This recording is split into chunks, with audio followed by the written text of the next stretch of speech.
beyond that, to the west, that's the Nevada state line. So you'd follow that line up, you'd run into the State Line Hotel and Casino, which is where the Nugget now sits. They did survival training out here. So we have photos of guys in their little inflatable life rafts paddling around in that pool. Those are the original changing houses. Have you ever seen the film Con Air shot in place? In the late 70s, this changed ownership to Wendover City. The Air Force Wendover got rid of it. And in the early 80s, a building right here.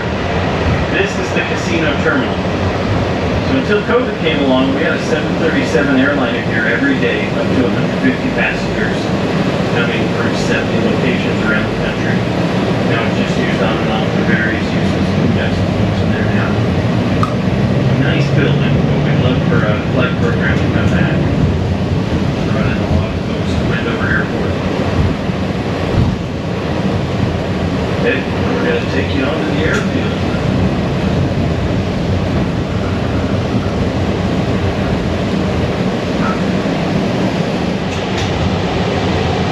Hangar number 1, this is our transient hangar for the airport. So folks can pay just a little bit extra to keep their planes out of the weather. Just got one in there right now. But you can see that construction and structure. We're going to go in the next one so you get a better look at all that. We're now an active municipal airport. So folks are coming in, getting fuel. You're checking with the FBO right here, which is the original operations building from World War II. You can climb the control tower for a good view. And in the corner of the parking lot, this is our retired Air Force C-123 provider, Vietnam Air Transport. But this is here because it was used to film Con Air. That's our movie prop bird.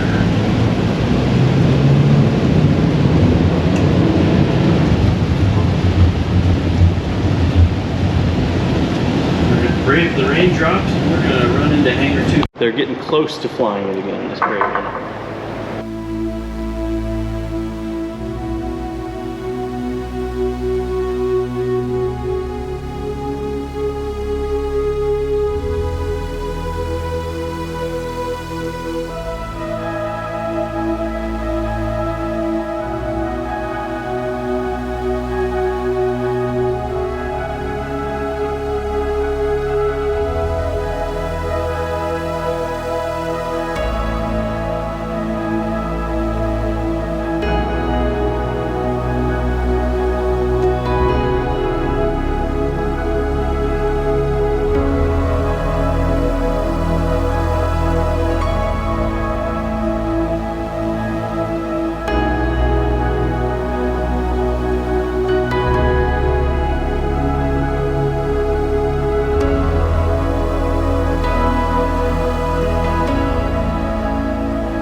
Hangar number 3 is currently a contractor in it, so nothing too fun. But you've seen Independence Day. So this was Area 51. We trained 20 heavy bomb groups. Every group had 4 squadrons. So a squadron was assigned a maintenance hangar. And then in between these were their administration buildings. So you've got your offices, your briefing rooms, whatever you need to keep things running. So that one is currently being restored as well. Hangar number 4 has a lot of work going on, replacing doors and windows. And then hangar number 5, this one looks brand new. The structure is original to the 1940s. This was restored by the Utah National Guard for use. They were flying reconnaissance drones out of there for training for a number of years. Okay, next we're going to go on the historic fire station. So right now we have a race team that's actually using the building as they prepare for Speed Week. So we can just kind of pop in real quick and see a couple rooms, but they've pretty well taken over. And once we're done inside the fire station, we're going to go in this one. Let's go down here.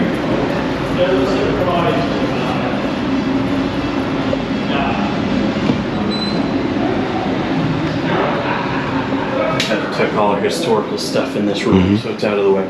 But this is the old alarm room. So this was the old dispatching equipment.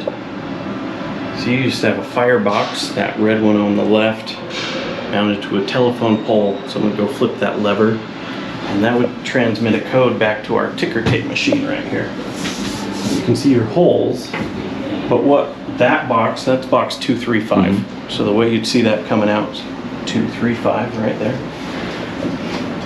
And then here they're dispatching the 43 Ford. And that was the standard crash truck design the Army Air Force was using around the world. And then this one was actually restored about 2000. And this was our main crash truck for the airport until we got something bigger and better.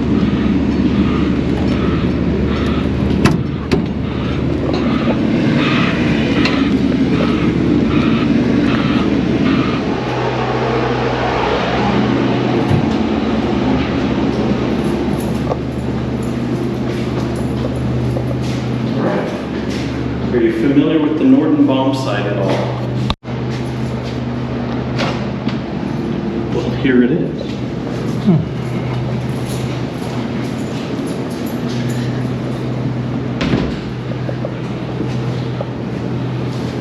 So our air war strategy in World War II was pretty well based around this little analog computer. It's got over 2,000 moving parts. 44. We finished our heavy bomber training assignment. At that time, we became a fighter base, flying mainly P-47 Thunderbolts, until fall of 1944, when we were selected to train the Atomic Mission Unit. At that point, all non-essential units, facility people were kicked out. D-Day veterans, just dropping British paratroopers. I just read that. Saber, 50s era. And everybody got it.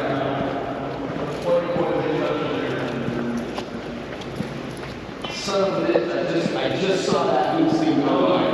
And all the vehicles, those are the museums. We're slowly building up a collection as we go.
Got a volunteer team working on the interior and eventually the exterior, so the cockpit's pretty well been restored. We've got displays going up.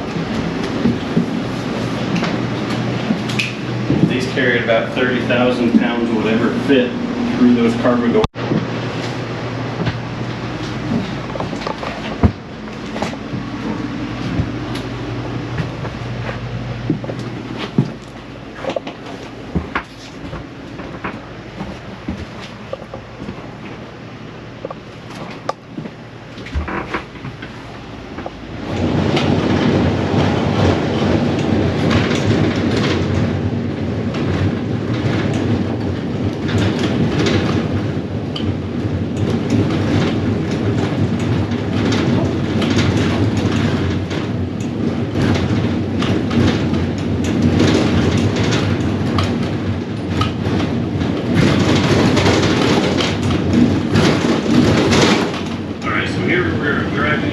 The original taxiways. In the 90s, this stretch we're about to turn onto became Wendover's quarter-mile drag strip. So that's when that pile of tires and this little shacker core. That was the starting shack, and then those tires used to line the raceway all the way down this taxiway here.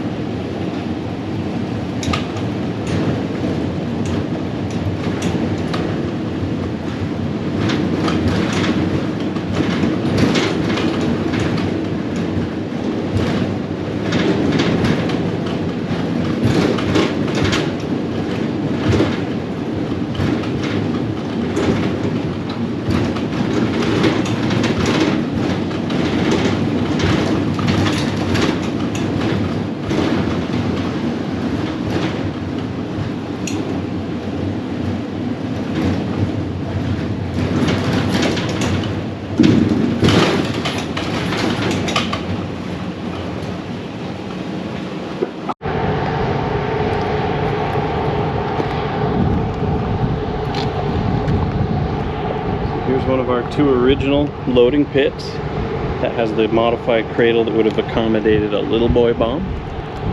So that plane is going to come down that same taxiway we drove on. They push it back over top with a tug. So you've got the nose